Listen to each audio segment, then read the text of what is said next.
Hey everyone, and welcome to Santana Space, a place where I'm gonna have amazing guests every single month because I don't have time to do every week, but I would love to maybe in the future.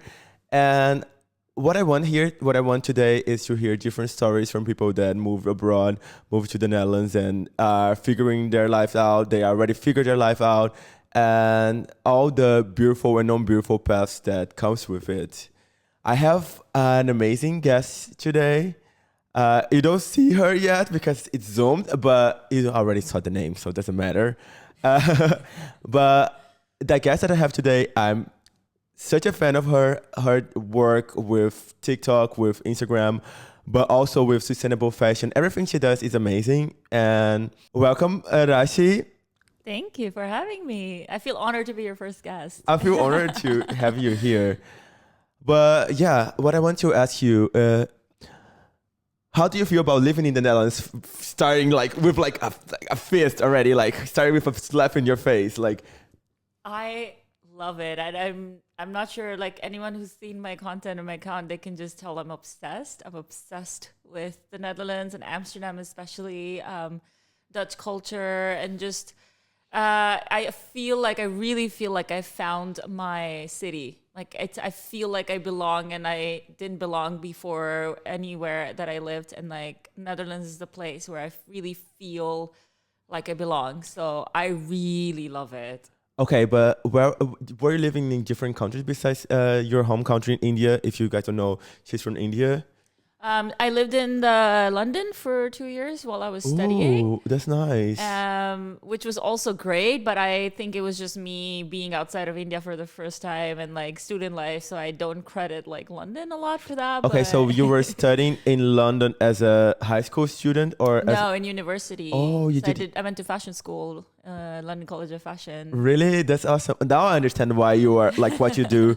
And besides like what she's doing with sustainable fashion right now, she's also had like a whole line of tote bags and everything like this as So well, that right? was my original Yes. profession. That's what I studied in London. I studied accessories design. So I was a handbag designer for around like a decade. I worked for a company, and then I started my own brand, which is the handbags that you've seen. Yes. And it was just before moving here, I had to decide what I want to do. Do I want to continue? Because the brand was mostly in India. It's produced in India. And that's how we got into sustainable fashion, is through like the brand, because my brand was sustainable, ethical. And that's how I got into all the like paying your workers a living wage, and how a product is made is really affected by all the factors that you have to take care of. And when I moved here, 6 months later, it was COVID. So Wait, you moved just before COVID. yeah. Okay, So the and worst guess time what people ever. were not buying during COVID is handbags. Literally. And you're like, okay, now I have no career, no prospect of living. I also just I have to be very honest. I didn't like being an entrepreneur. I didn't like it. I liked the creative part of making, designing, the branding. That's how I kind of got into social media already a Yeah. little bit, because I did social media for my brand. But I didn't like being an entrepreneur. And in India, the town I lived in, it's a small town of 3 million people. For Indian standards, that's Okay, so like what's the biggest difference of being an entrepreneur in India and in the Netherlands then? I didn't do it here, so I don't know. It's just, to me, I just didn't like that Okay. side of the job. Yeah. And when I moved here, I finally was in a city where there's so many other opportunities. Yes. So I wasn't opposed to finding something new in this kind of industry, but social media was never Something that you expected you were gonna do. No. It was for me. It was something that I expected that I was gonna do, but I never believed that people would care about me. I always thought like, okay, I love doing that, but I don't think people would ever like try to see what I do, see me for me, love me, and yeah. When I started working, I was like, wait, like You have such a great personality. I know, and I dubbed so many times because I didn't have social media following back then, but like, and it's so ridiculous that like sometimes we get into the we're not nice, we're not fun because we don't have the numbers. But if you were starting a social media channel right now, anywhere you are doing, just fuck it, just do it. And doesn't matter if you have a number or not, you are doing because you think yourself you are funny. And even if you're not funny, you're funny for yourself and you're happy about it. So that's all that matters. Who wants to start doing this, that's what they should do. You Yeah. should not do it for anyone but No. yourself. Because people are smart. Audiences are very For smart. They real. can see a scam. They can 100%. see a fake, personality. So I think 100%. the authenticity really needs to be there.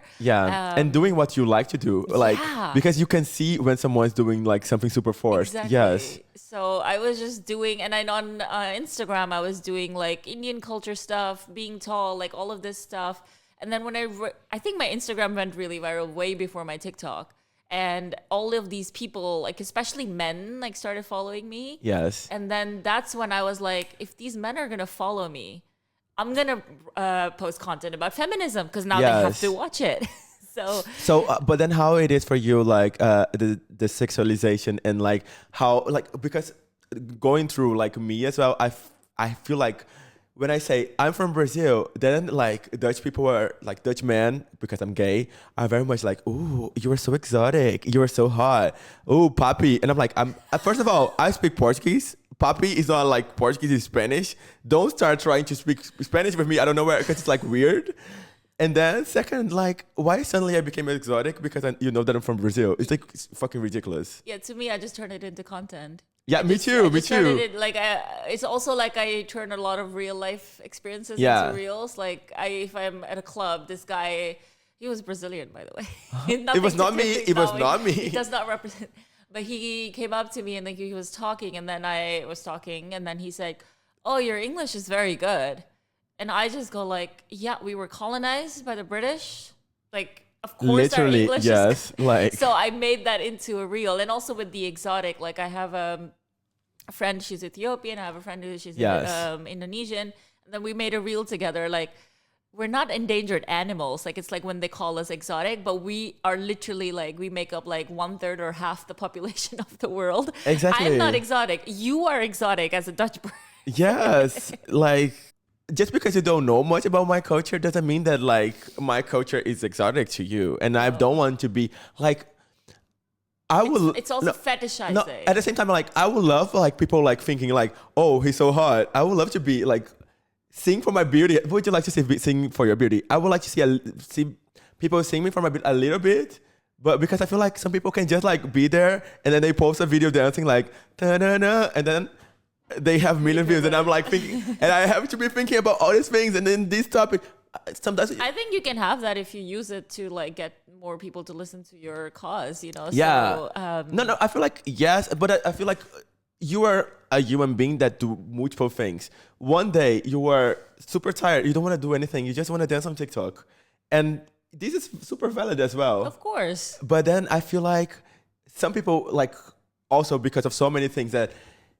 Like because of white privilege, because of like a lot of all the things they just go there and they get things like super easy when you just have to be thinking about all the things. That's what I mean. You know what I mean? But that's why I also feel like social media is such a great mirror to society, because this happens in the real world as well, and not just with views. It happens with jobs. It happens with opportunities. Like if you're white, blonde, cis, hetero, you will get more opportunities, and it's the same on social media. Like you will get more, algorithm will favor you a bit more. 100%. But how it is like, is there a big community as content creators that are Indians and here in the Netherlands? I don't know. No, at all. I meet a lot of like I get recognized now in the streets or something, yes. and sometimes it's a lot of times it's Indians. Yeah. And they tell me like you're very popular in the Indian like community in the Netherlands because there's no one else. There's no one else who is doing this type of content. There's of course content creators. Yes. But it could be more about travel, it could be more about fashion, but like about Dutch culture and like Dutch experience.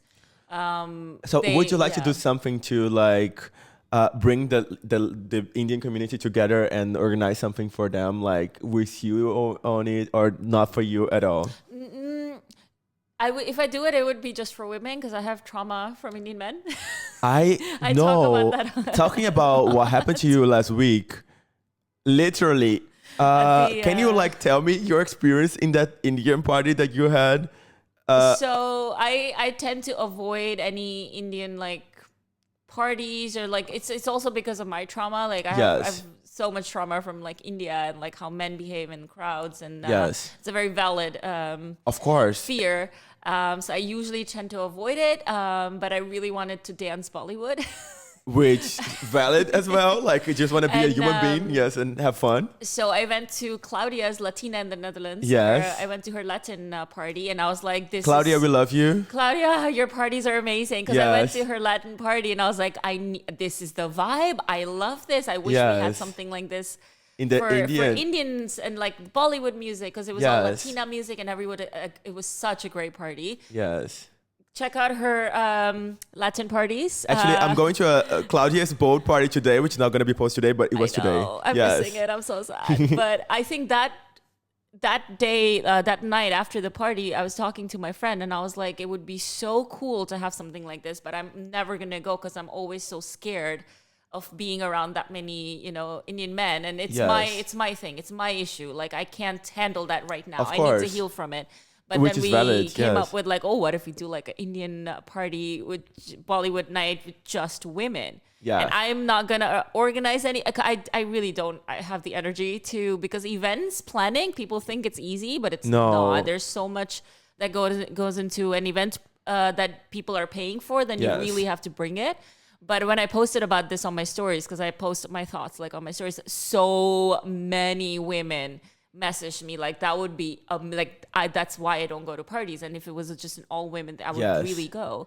And last week there was or 2 weeks ago there was a Bollywood party, and I wanted to go, and I gathered a group of like Pakistani and Indian friends, and I felt safe, like better that way. If we go in Yeah. a group, I can go. And it was like, I think like 7 women and 2 men, and Yeah. like in our group, and it was very much what I expected. And I was like, see, I was not lying. This is the reason why I don't leave the house. That's why I prefer staying. It's just it's not like I was harassed or anything. It's just being here, I'm not used to the vibe that Yes. it's the entitlement, like, like our male friends, the 2 male friends that we had, they had to constantly make men like leave, like protect men from like bumping into us, or like men would just come in our group and just start dancing, and they would have to like subtly like make them like And go you would away, and you would like- expect that these men are like, they came here, they are in a different country, different things. They're gonna behave differently. That's what you would think. It's just not even just because you're here. It's just like it's common human decency to not Exactly. try to bump into people, Yeah. just to like touch them, or Yeah. like, and it was fine. We had a lot of fun. It was a great like night. We were dancing, we were partying until the DJ in the end kind of stopped the music, and he was like, okay, we want 4 ladies to come up on the stage. And I don't know why, but like 8 ladies like went up on the stage. And they were like, okay, now these ladies are going to dance, and we're going to vote on who's the best. And then they played the most sleaziest Bollywood song. And it translates into like, the Munni means like a small girl child, like, but he's using it in a sexual way. Small girl child, your reputation is ruined. No, sorry, small girl child, my reputation is ruined because of you. I'm ruining my reputation for you. It's a very sleazy song. And when they played the song, I saw like women's faces just goes like, what the fuck? And we were like, okay, now we're leaving. This is so sad. Yeah. And basically it was like, for the male gaze, these women are up on stage and with these like really drunk like group of like crowd, and now the men are gonna vote. And we left. We were like, okay, this is it. We're going to go. It was like 2 a.m. But then after like all the things you posted, did they send you a message about it, or I how? didn't tag them because I don't want to get into it. I don't. But probably they saw it. I think they definitely saw it. Yeah, that's the thing. Like, I feel like, because a lot of people told me like you should tag them. I'm like, I don't think they care. They I don't. really don't think. I also And don't based think. on the comments that you got, that they were doing that in other parties as well. This seemed like People experience told me happened. like, no, but somebody told me you left and then there was a fight between 2 groups. And I was like, you really do get the Indian experience, because literally, why? Yeah. And this is exactly why I don't go. And that's why I would just not. And this is the yeah. biggest reason why you moved to the Netherlands, or One of the biggest reasons was safety. And I will preface this by saying I'm a very privileged woman in India. Like, I'm very, very privileged. And even then, like, it's every day is something it's like you have to take care of all of these things, like Yeah. what you're wearing, how you're going somewhere, who you're with, or how late is it, and Exhausting. You are just the like mental trying to space. live, and then you have to be thinking about all these Exactly. things. And the mental space, and then the city I lived in for 6 years, like you would get groped left and right. Like it's basically the thought that why are you out in public if you're not for consumption? So it's not just touching, harassing. It's also like people would, like, if you're walking on the street, someone will start taking a video of you. They'll call you names. They'll like catcall you. And it's basically, it's not even that they think they're doing something wrong.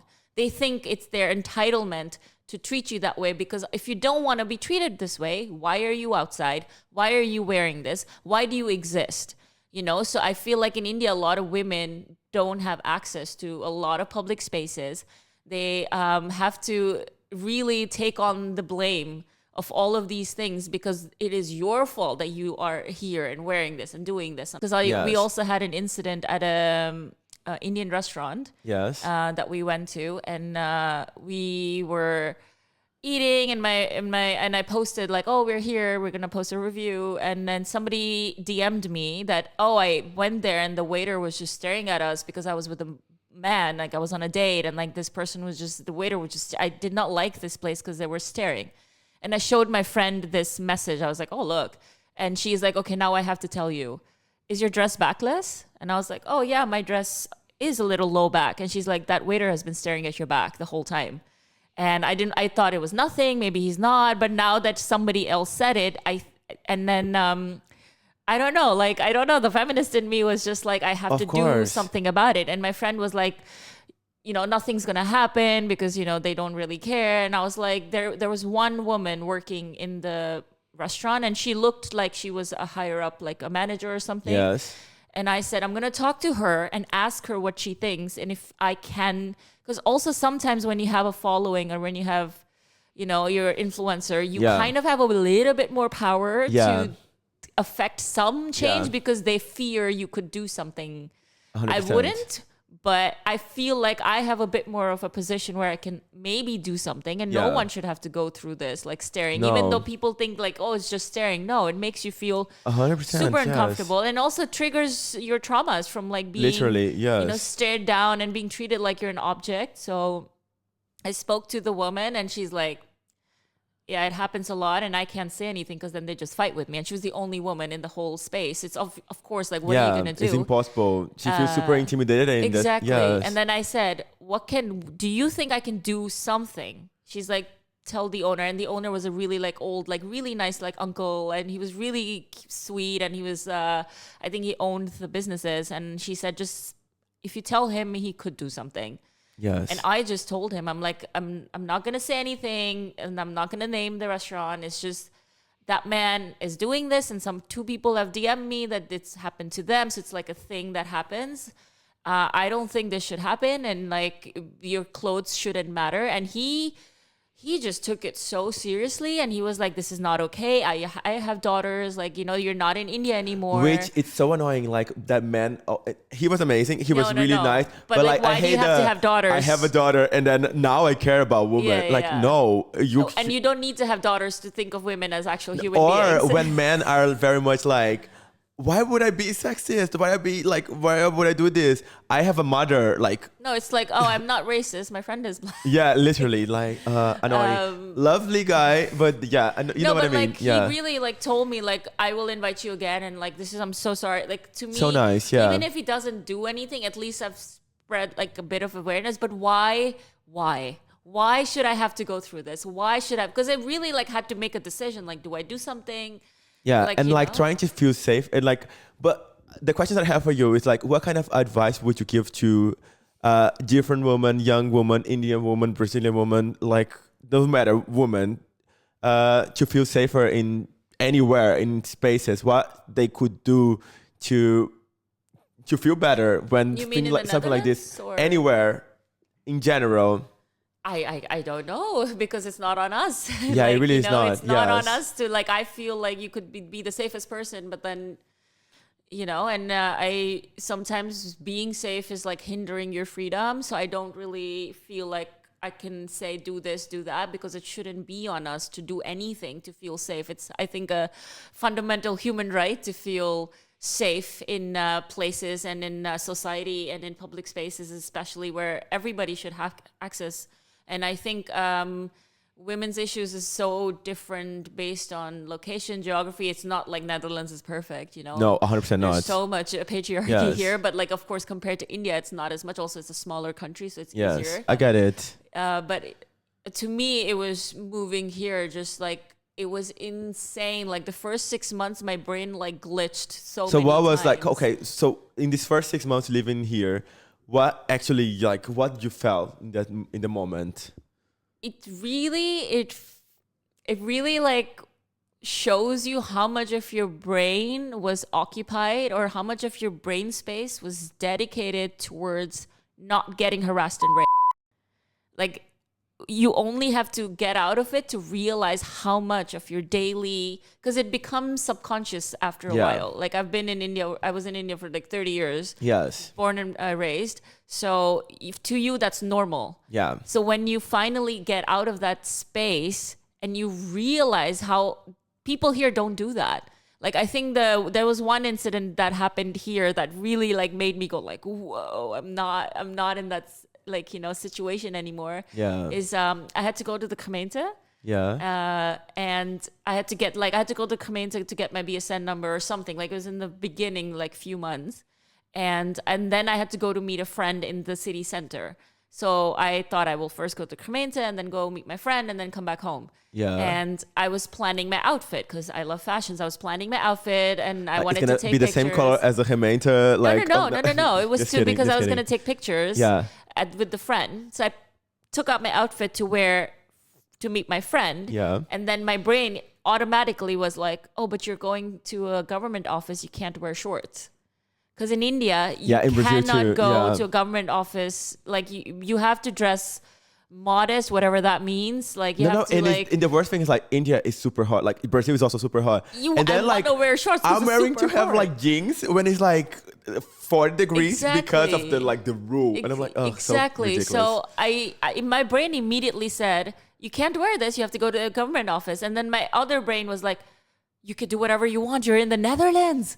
And I literally, my brain go, whoa, I can wear whatever I want at all times. I never have to think about it ever again. It was really such a big revelation. And I texted my friend who lives in France. She's Indian, but she lives in France. And I was like, do you have this too? She's like, it took me so long to get used to it. It took me so long to like get rid of it. And now I have this like brain space that is empty in my brain, which is reserved to think about what I'm wearing all the time because... But okay, and how it is for you when you go back home then? I don't leave my house a lot.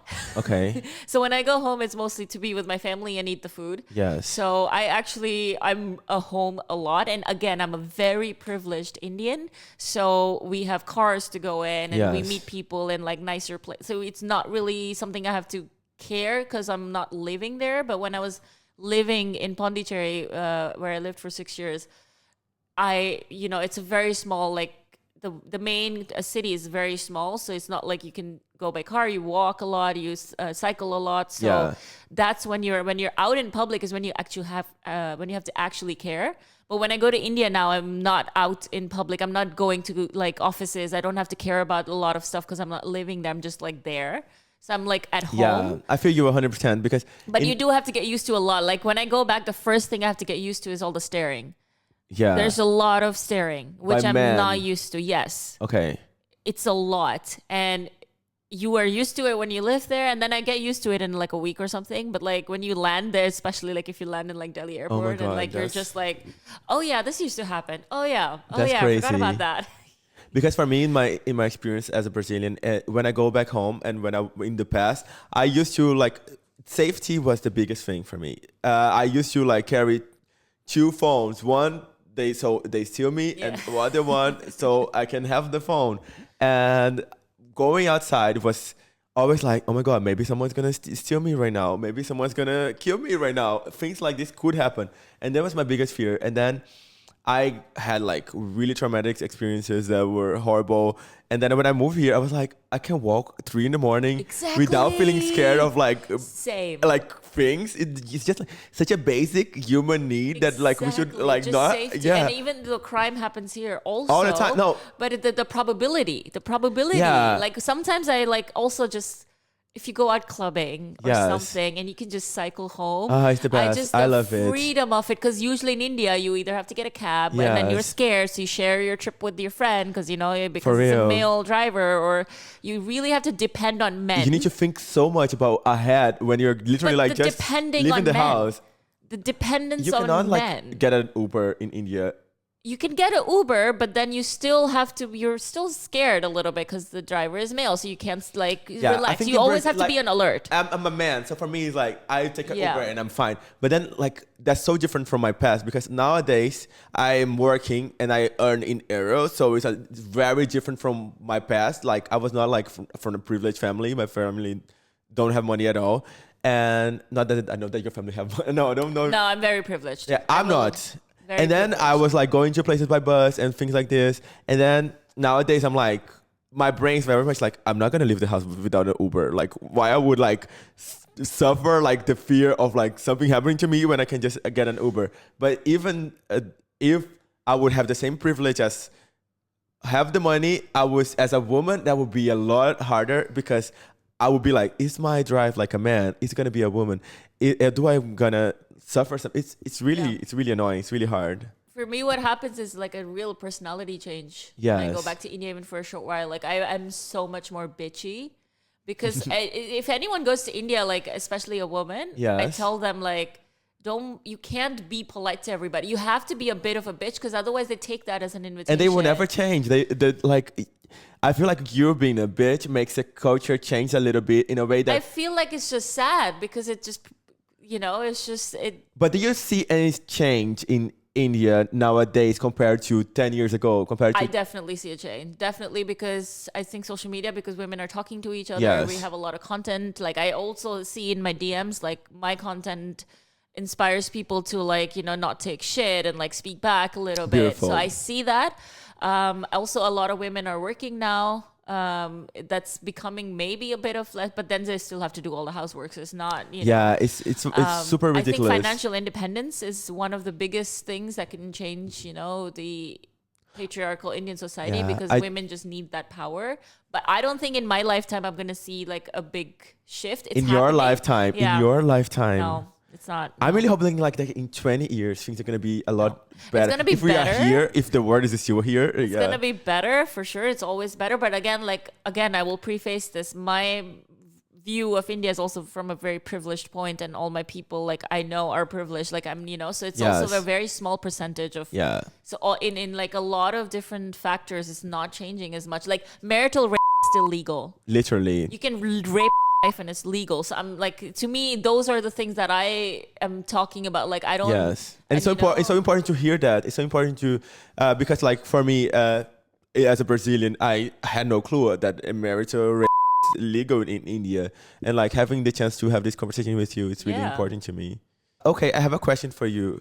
What kind of advice would you give to someone that comes from India and it just arrived here in the Netherlands? The things that help me the most to like make my life here, find my community, is to be really open to new experiences. Like you really have to put yourself out there. You're not going to make friends sitting at home, just hoping that you'd bump into somebody. You really have to make the effort. You have to go out. Now that COVID is kind of over, like you go out to events, you go out to different like in things that are happening of your interest. So like I'm interested in fashion and dance and or creative stuff. So I go to all of these like different events. I meet different people. And I really think because you're the foreigner or you're the Yeah. person who's arrived from a different country, you kind of have to show what value you have. So my go-to way of making friends and getting people to like me is to cook for them. Really? I cook Okay, I'm every- waiting for the invite right now. I already invited you, I think. You did. You I was actually like, did. Yes. so I also just offer something they can't refuse, because then I just say, let's have Indian food together. I can cook. And they never say no. Okay, we're talking about that later. Definitely, I'm going to your house. Yes.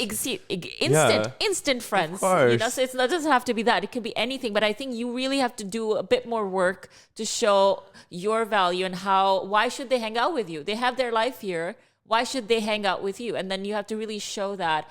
And I think that building a community is the most important thing that I found. And I'm so lucky to have, because you're going to live your life here. And then if something happens, you have your community to fall back on, because your family is so far away. And being an Indian, I feel that a lot. That is really the biggest difference from moving from India to the Netherlands, is that community feeling. Yes. It's a very individualistic society. Very much, yes. So I would really suggest doing all the effort to build that community, because then it feels so much more like home. You feel so much more like you belong. And then it takes time.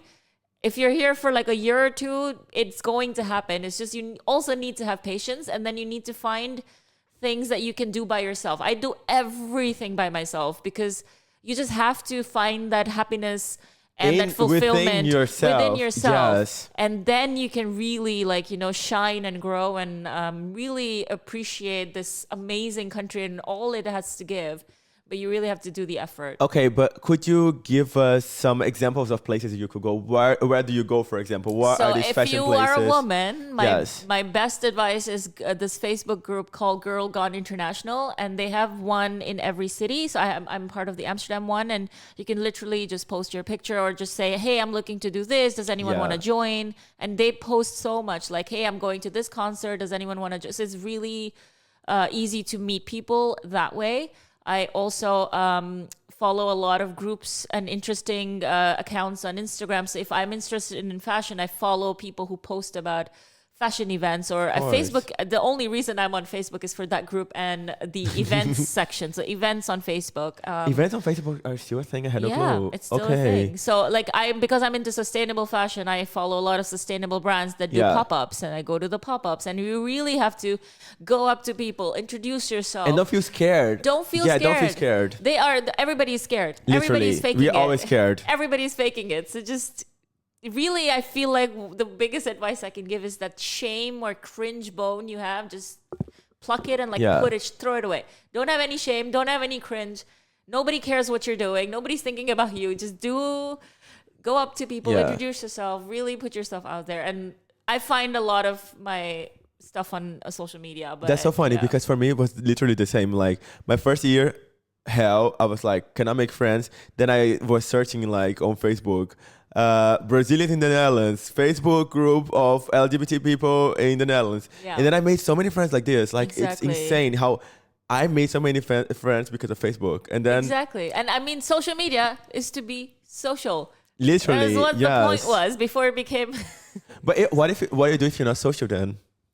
I think you really have to give that up. I think I get a lot of DMs like, hey, I'm an introvert. What do I do? I'm like, you are an introvert, but when you go to work, you try to talk to people. Yeah, and you like things. You know that you like something. Exactly. You have hobbies. I feel like if you're an introvert, it's a bit harder for you, but you can still do it. And you can go to these events which interest, like go to a pottery class if you like pottery, and you just have to make that effort. It's hard, I know.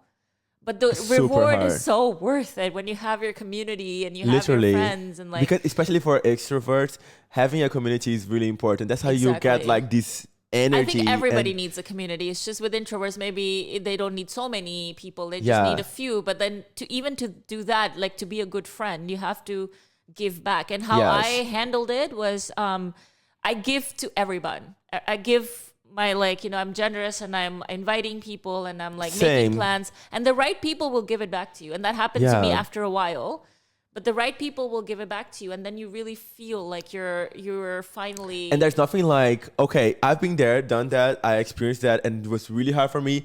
Finally, I have a community, and I really don't like people that are very much like, now that I have a community, I'm going to stay with my community and I'm not going to help other people. You always have to be open. So when you find your friends, when you find your community, continue helping other people to get a community, because include people in your things, because you knew what it felt like. So when somebody arrives new, try to include them in things, because also 100%. You have to change that, you shouldn't have to feel alone, and you shouldn't No, have to no feel, one should feel this way. yeah. No. So I really like, that's my biggest, like, just be open to new people, new experiences, new everything. I also suggest, like, a lot of Indians that move here, don't just stick to Indian communities and Indian people. Like, you're in a Yes. different country.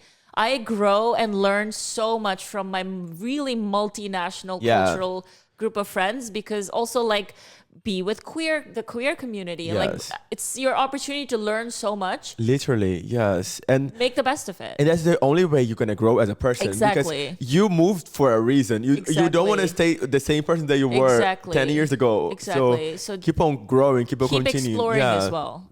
Well, I want to say thank you very much for having you in this podcast. This is the pilot. This is the first episode. I'm super nervous. I'm still doubting great. things, which natural. And thank you very much for saying that I did So, great. but see, this is a great example of doing something, trying something Literally, new, putting just yourself go out there. and make podcasts if you want to.